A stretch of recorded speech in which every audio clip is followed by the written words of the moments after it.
Nitai Gaur Premanande. Jayam Vishnupad Paramahamsa Parivrajikacharya Stotra Sata Shishima. His Divine Grace A.C. Bhaktivedanta Swami Srila Prabhupada ki. Jayam Vishnupad Paramahamsa Parivrajikacharya Stotra Sata Shishima. His Divine Grace Bhaktisiddhanta Saraswati Goswami Maharaj Prabhupada ki. Ananta Koti Vaishnava Vrinda ki. Namacharya Shri Haridas Thakur ki. प्रेम से कहो श्री कृष्ण चैतन्य प्रभु नित्यानंद श्री अद्वैत गदाधर श्रीवासादि गौर भक्त वृंद की. श्री श्री राधा कृष्ण गोप गोपीनाथ श्याम कुंद राधा कुंद गिरि गोवर्धन की. श्री वृंदावन धाम की. श्री मायपुर धाम की. श्री जगन्नाथपुरी की. यमुना माई की. गंगा माई की. भक्ति देवी तुलसी देवी महारानी की. समवेत भक्त वृंद की. Sankirtan Yagya ki. All glories to the assembled devotees. All glories to the assembled devotees. All glories to the assembled devotees. All glories to Shri Guru and Gauranga. All glories to Shri Prabhupada.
Jaya Radha Madhava Kunja Bihari.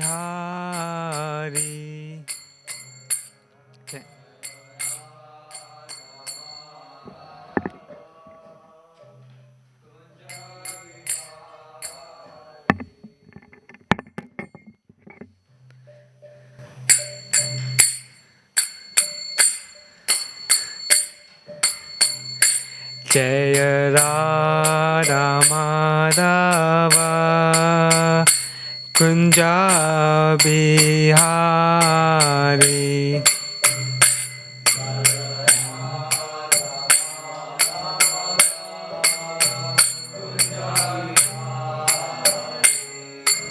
Gopi Jana Vallabha Givaradari.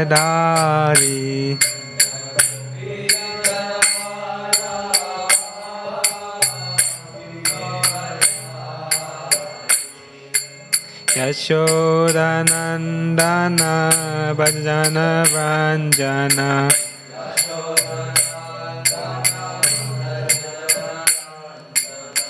Yamunatira Vanachari.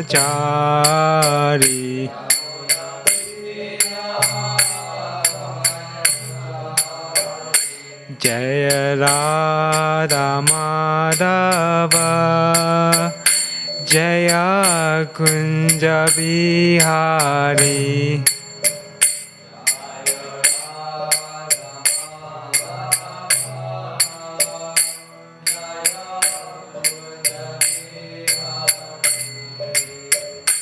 Gopi Jana Vallabha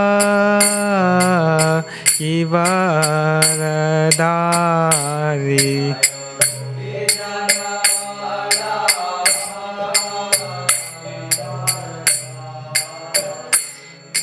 Yashodanandana Prajajana Ranjana.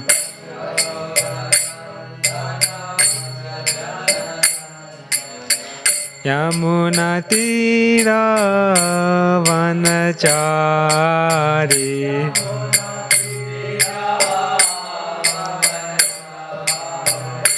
Jaya Radha Madhava Jaya Kunja Bihari.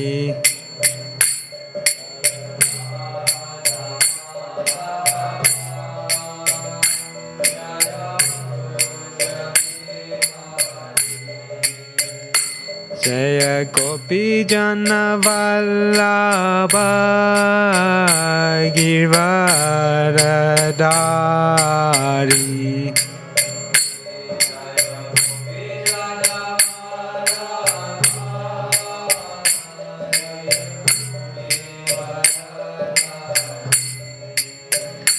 Yashodanandana Prajajana Ranjana.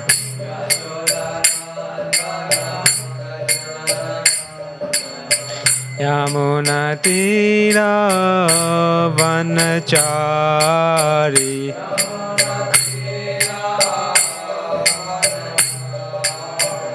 Hare Krishna Krishna Krishna Hare Hare Hare Rama Rama Rama Hare Hare.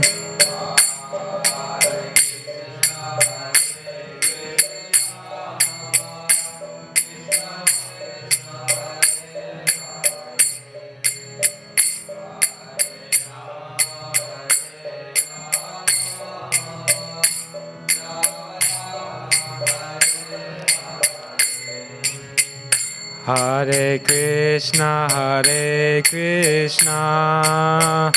Krishna Krishna, Hare Hare, Hare Rama, Rama Rama, Hare Hare.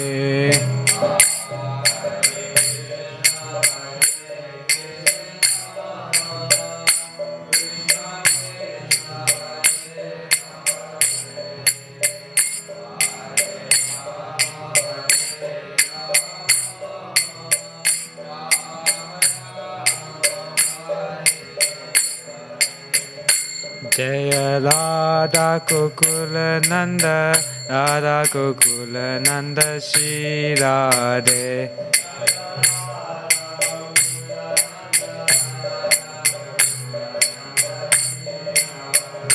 Jaya Sita Ram Lakshman Hanuman, Jaya Sita Ram Lakshman Hanuman.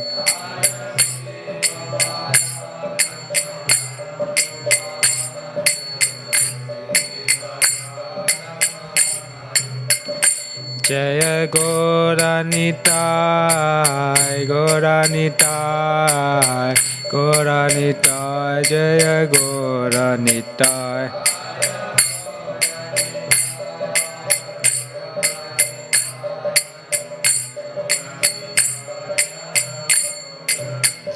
Jaya Prabhupada, Prabhupada, Prabhupada, Srila Prabhupada.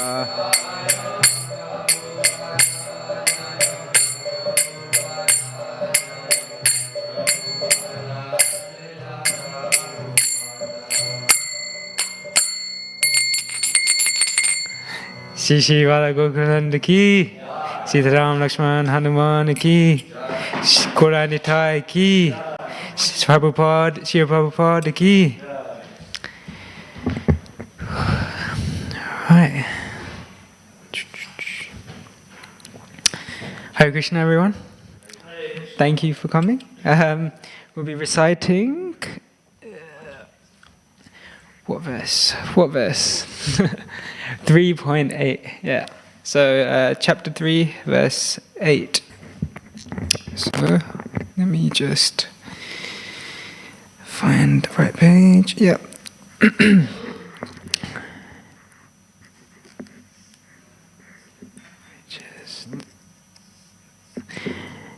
Niyatam kuru karmatvam karma jayo hi akarmanam sarira yatrapi jate na prasidhyet akarmana Niyatam kuru karmatvam karma jayato hi akarmana sarira yatrapi jate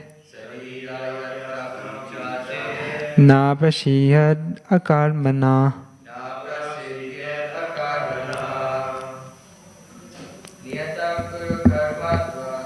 Niyatam kuru karmatvam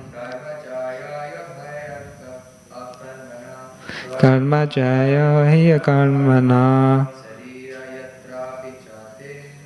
hira yatra vidijate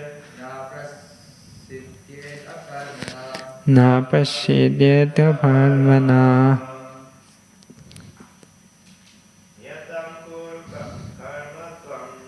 Yam kuru karmatvam Ataryo hi karmana sarira yatapi jate na prasiyeta karmana. Niyatam kuru karmatvam karma jayo hi karmana sarira yachapi jate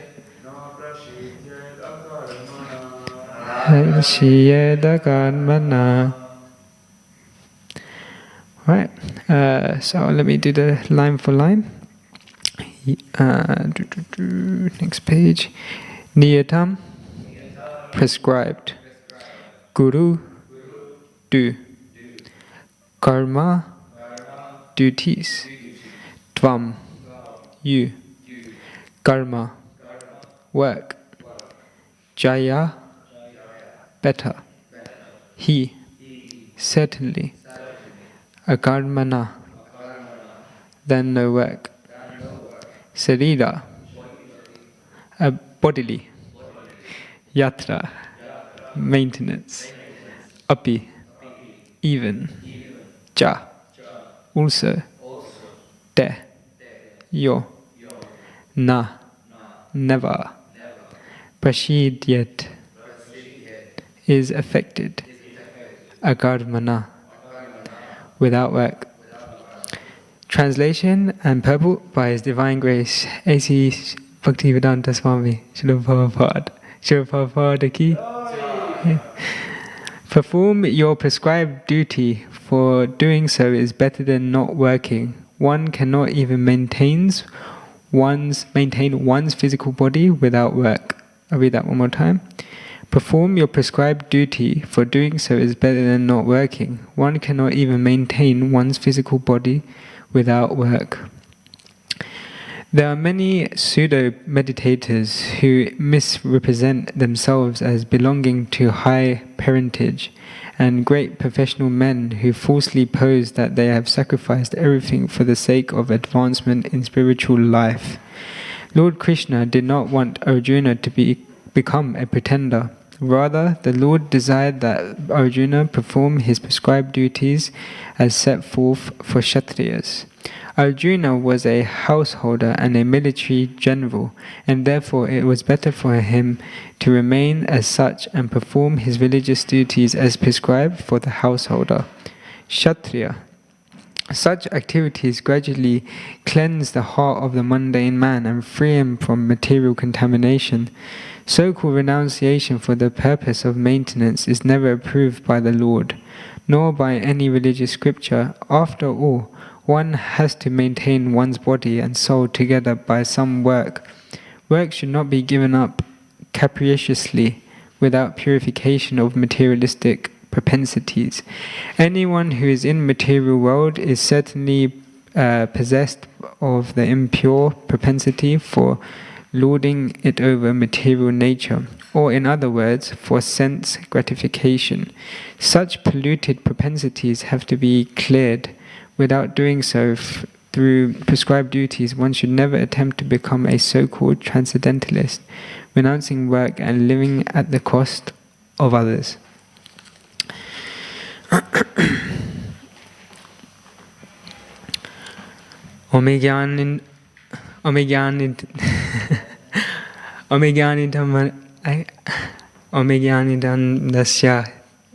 Gyananjana Shalakaya Chakshul Umbilitam Yena Tasmai Shri Gurave Namaha Shri Chaitanya Manobishtam Stapitam Yena Bhutale Svayam Lupa Kadamayam Dadati Sva Padantikam Vandeham Shri Guru Shri Yuta Padakamalan Shri Guru Vaisnavamscha Shri Rupam Sagrijitam Sahagana Lagutam Vitam Tam Sajivam Sadvedam Parijana Sahitam Krishna Chaitanya Devam Shri Radha Krishna Pada Sahagana Lalita Shri Vishakam Vitamscha Namo Om Vishnu Padaya Krishna Prasthaya Bhutale Shrimate Bhaktivedanta Swami Iti Namane Namaste Saraswati Deve Gauravani Pacharine Nirvishesha Sunyavadi Paschatari Charine.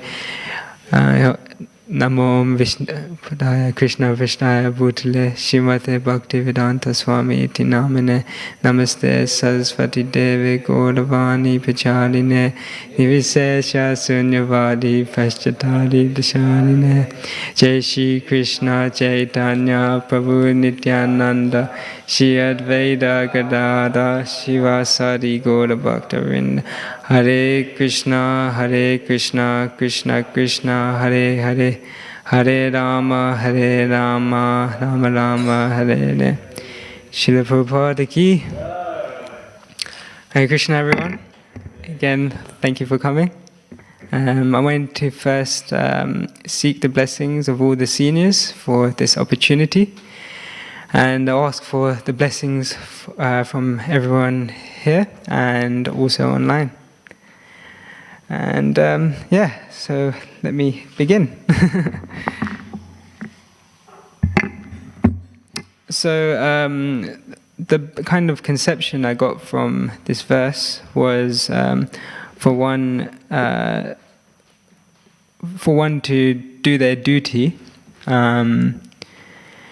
is better than for them not to work at all, you know. So one has to do their duty, and even for their physical body, it cannot be maintained without work. So, one of the things that Srila Prabhupada really draws into the purport is one who renounces and doesn't work at all. So I was thinking practically, we must kind of work to maintain ourselves in some way. So, you know, we have in the material world we have so many duties. If we're living out of the manor, we have to work for money. We also have to, psychologically speaking, we do need to work to keep ourselves sane. Like we've seen with this whole coronavirus thing over the last year or so. People have had more and more psychological issues, from just staying at home and not being able to work. And we see this so much nowadays. People have to keep their mind active rather than just kind of stop doing everything altogether. And obviously, physically, one needs to work to keep their body fit. So I was kind of thinking about an example of someone who, or a group of people who may not work, and that when their life starts to or their physical body starts to deteriorate by doing so. And one of the main examples I could think of is some people when they retire. Obviously in Krishna consciousness it's slightly different, because when you retire you still do service, so you're always keeping your body active. But in materially, people retire, and once they do retire, they may not be doing as much actively. They may go from working a 9-to-5 job and having the train journey to work and the train journey back from work and walking in between, these sort of things just in between that keep their bodies active. But then as soon as they retire, they're just kind of stuck at home. They get all their household duties done, and then what do you do? Some people really struggle with this. And again, with this COVID thing, we've seen many people who are stuck at home, and they're kind of what more can we do? And I've seen also people are starting to open their eyes to spirituality, because they're past material things now. They're starting to kind of understand there's more to life than just working for their money and then whatever they do with their money after that. So I thought that was quite interesting. And even in Bhagavad Gita, we see renunciation refers to one that can go to the forest and just completely cut themselves off from the material world. Even in that way, if one goes to the forest, then they still need to be able to maintain themselves. I think we discussed this in our Bhakti Shastri class, that, you know, like even when you still need to fend for yourself. Even if you're renouncing in the forest, you still need food, you know, in some way.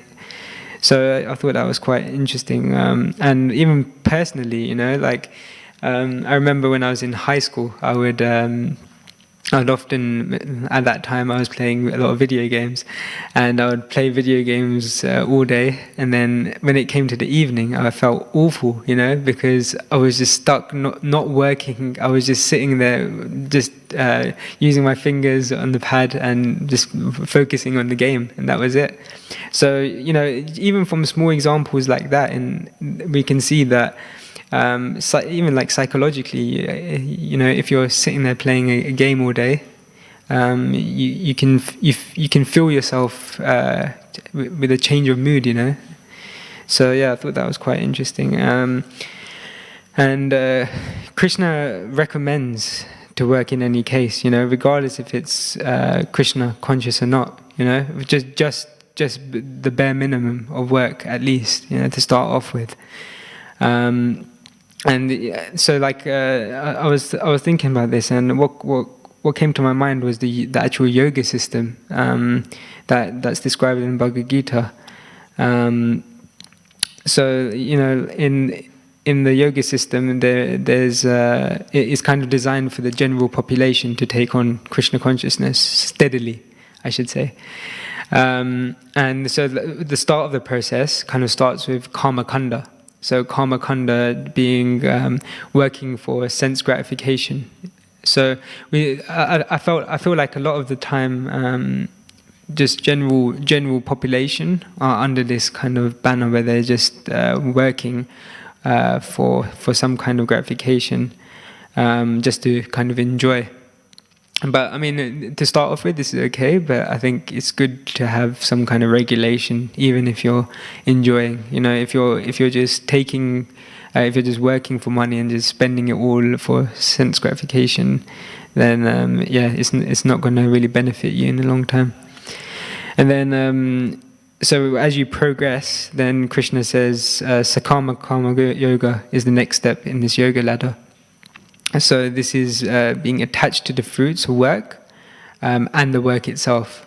So if one is attached to doing their job, and then they're also attached to the fruits that they get from the job, that's the next. They're not necessarily using everything they make for sense gratification. You know, there's still some kind of restriction. You know. And then next is Nishkama Karma Yoga, which is when you're detached from the fruits but attached to the work itself. So of the process we've come so far in the ladder, I think this is obviously the best, being detached from the fruits and attached to the work itself. So if we're not getting the fruits out of our labor, then we're slowly detaching from material life. You know, it's quite slow and steady. And then obviously we come across jnana and astanga, and then obviously the goal here is bhakti. So yeah, I just wanted to kind of break that down because I think it's important to understand what kind of work, you know, what section of work we're in currently, and then how to kind of progress from there. So I guess like working with regulation is a good place to start, and then this gradually elevates us to bhakti yoga. And on the other side of the coin, though, what Bhagavad Gita suggests is if one meets a devotee, then this process becomes a lot smoother, just by the devotee's kind of association. This yoga ladder doesn't necessarily become necessary for everyone anyway. So they can slowly start to, well, they can, just by the association, they can be elevated to bhakti. Through their sadhana. So yeah, I just wanted. So one must not renounce artificially or with improper conduct, or even for the wrong reasons, you know. So Prabhupada even says in the purport, so I'll just read a bit of the purport again.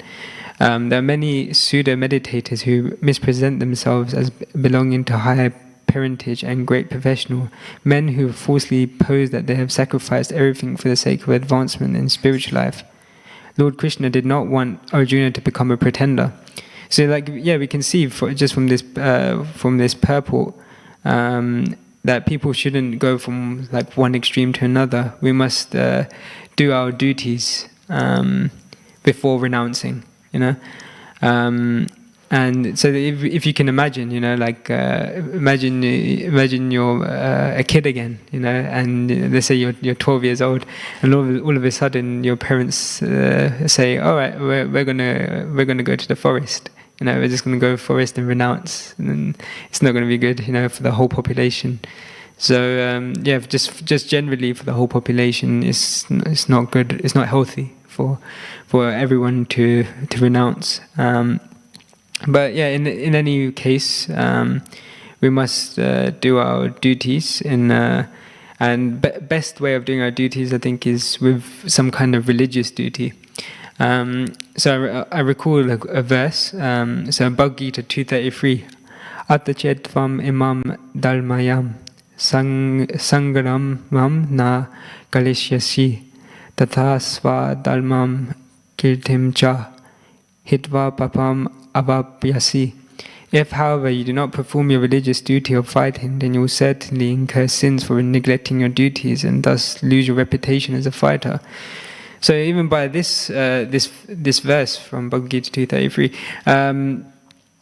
you know, we must do our duty in a religious way. That's the best way of doing our duty.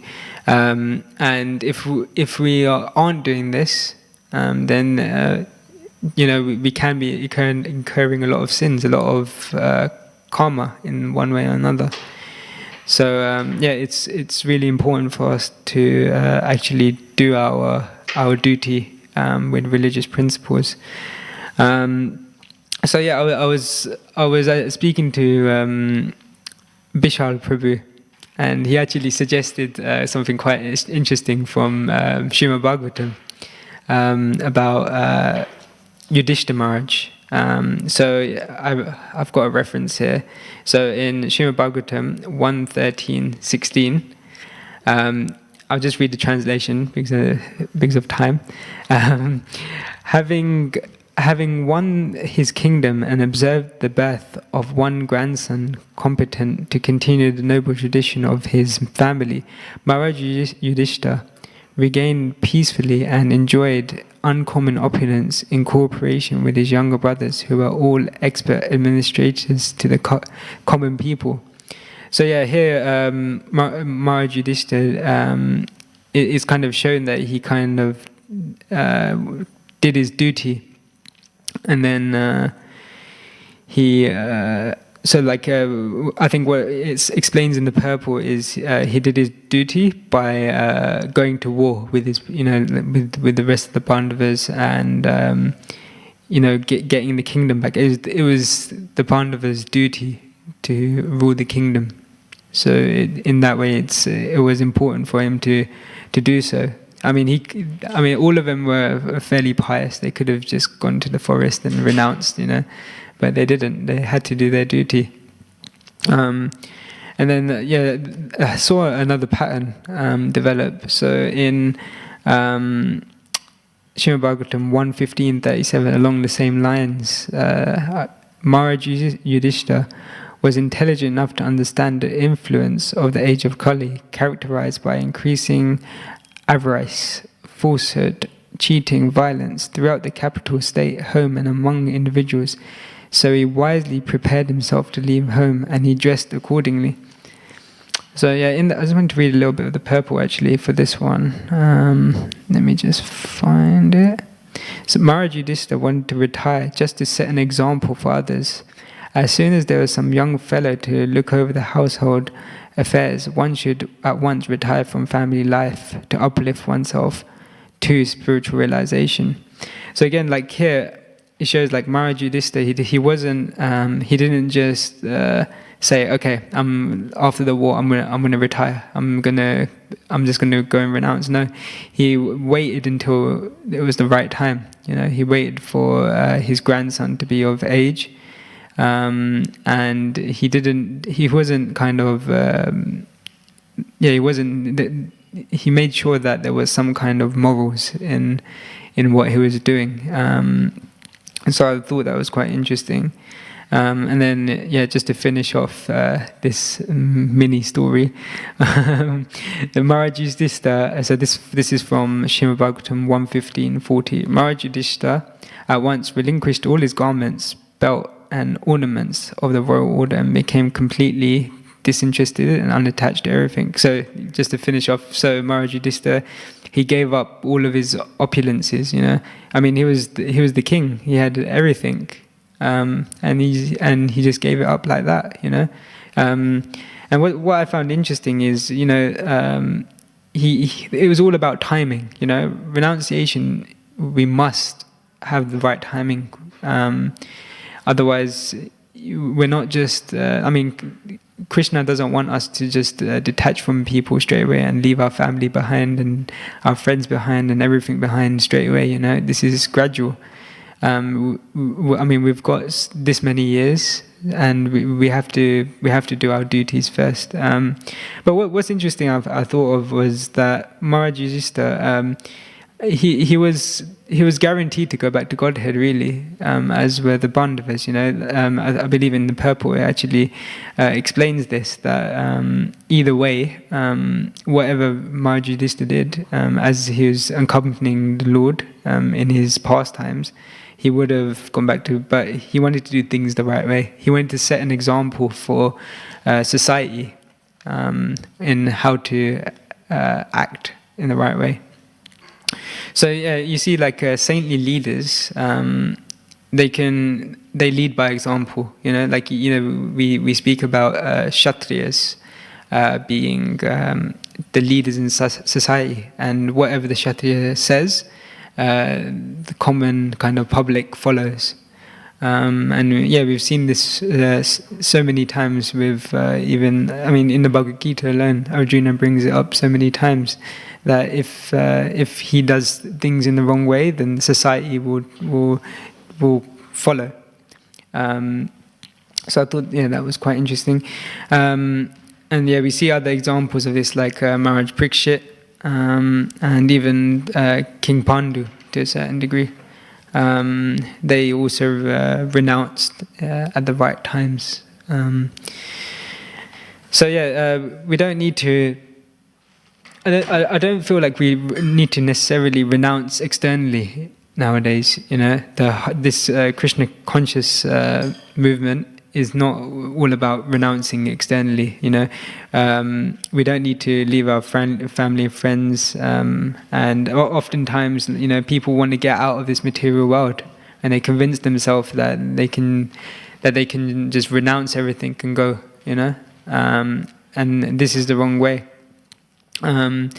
This is what, if you don't want to be a brahmachari here, then this is what grihastha life is for. This is what family life is for, so that we can elevate ourselves in Krishna consciousness without externally having to live this way. So the goal is the same. It's just externally it's slightly different, but internally, it's all aligned.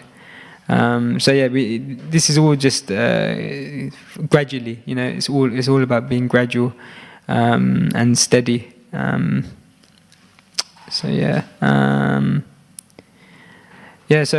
I remember when I was reading a section of Bhagavad Gita about this. I was actually reflecting on when I was living at home not long ago. At the start of when I became a devotee, or trying to become a devotee, I was still listening to much material music, watching TV, watching films.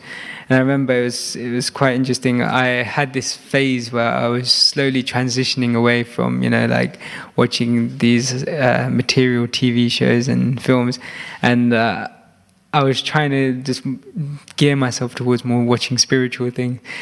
So I remember I watched a Hare Krishna film like millions of times, just so I could watch something, just so that I'm not. It's not kind of. It's difficult for people to just all of a sudden stop listening to a certain type of music or watching certain films. And even like instead of watching TV shows, I started following Prabhupada or like Prabhupada memories. I'm pretty sure everyone I've spoken to, they've done the same thing. It's not too the thinking in it isn't too much. You can watch it kind of casually, so it's not too much. And then even like even in while I was having breakfast or something, I used to watch TV. I used to sit there for a couple hours. Instead I would sit there, have my breakfast, and watch a Radhanath Maharaj lecture or something like that. And in that way, it doesn't feel like we're changing our life too much. But at the end of the day, it's about building the higher taste.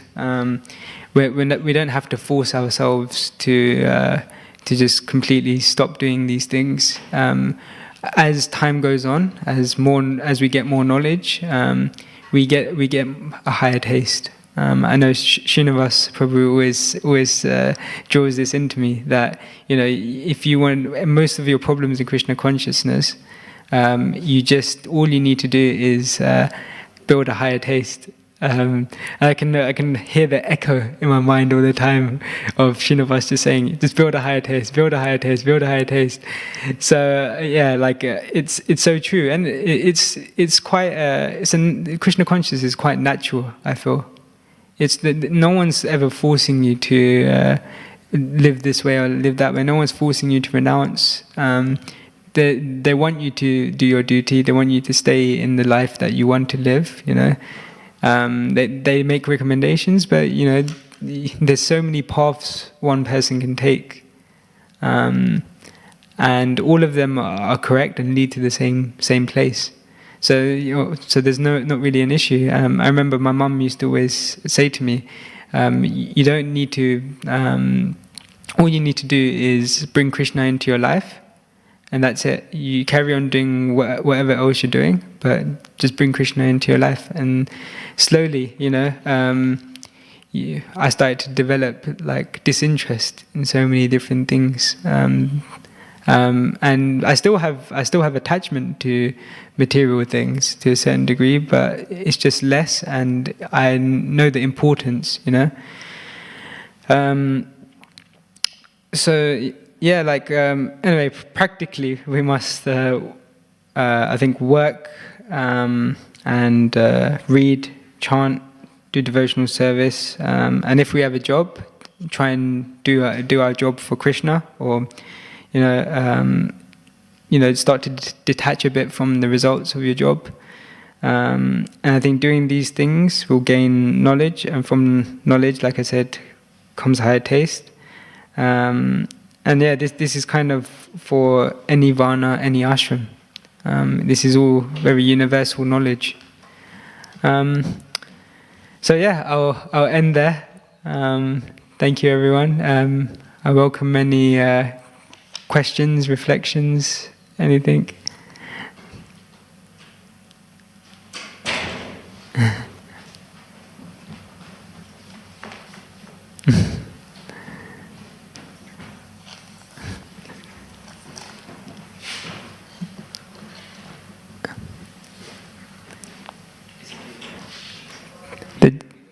Yeah, that's fine. Yeah.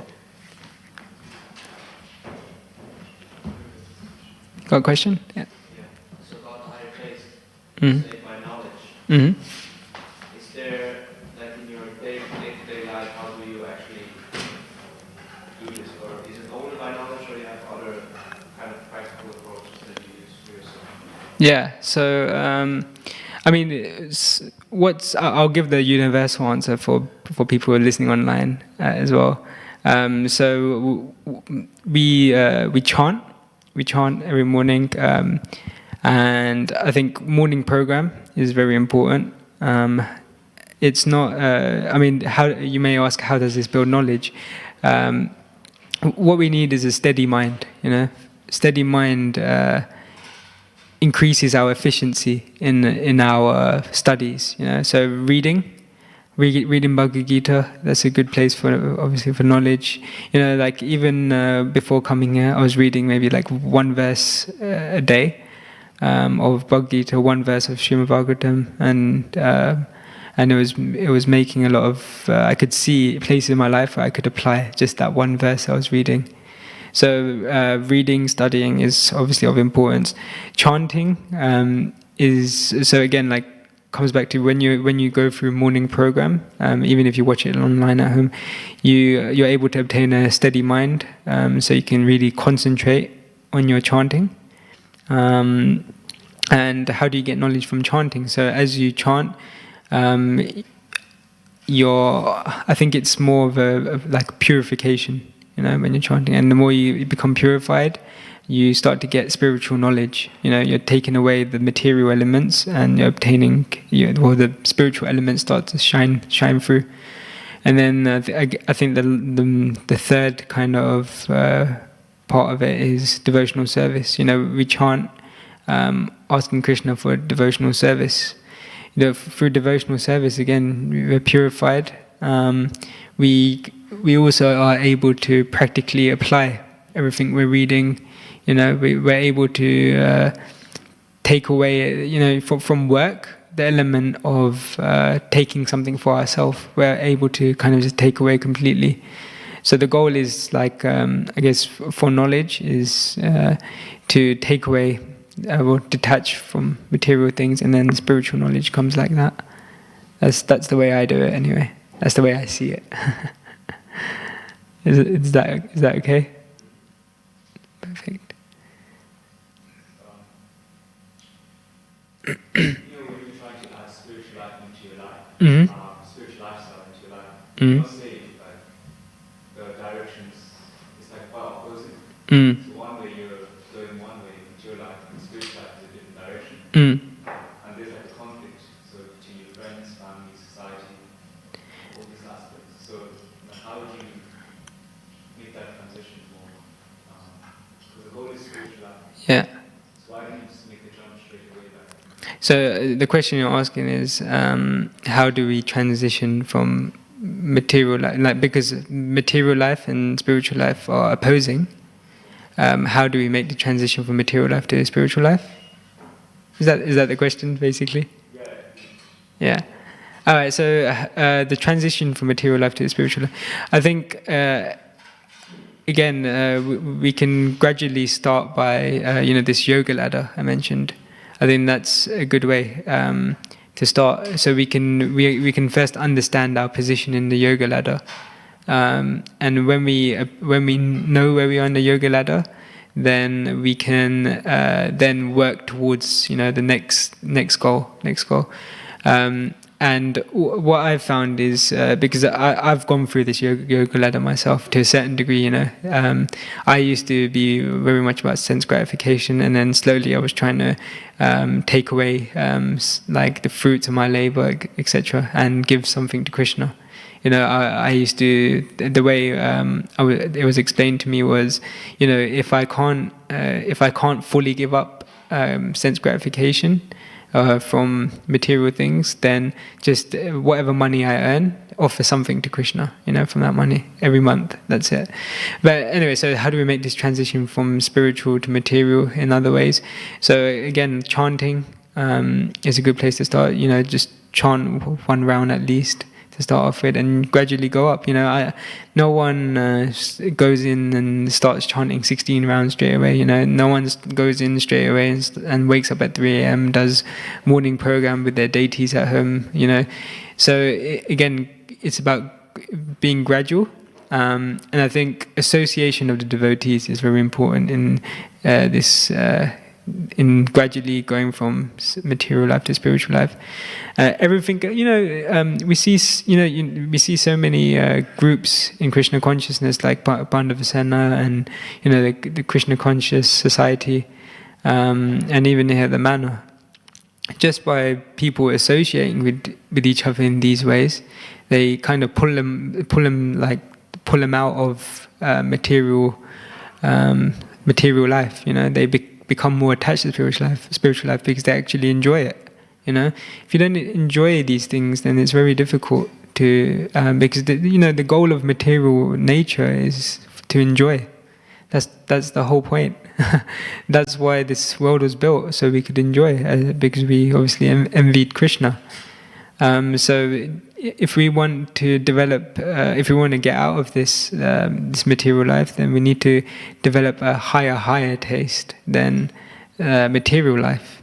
And if we're with good people, if we're developing spiritually in a nicer way, then we can easily transition. So, I mean, there's a lot to say for this, but I would say, I would go start off with association, and then reading and chanting, devotional service come with kind of the next parts. But like I said, with association, the next kind of things will gradually develop naturally. And I think Bishal, even you've been through the KC Society, right? So this is it. You started off just thinking about, what's this, and then all of a sudden, you're here. So in that way, you're slowly you're graduating. Is that right? Thank you so much. Thank you. Srila Prabhupada ki.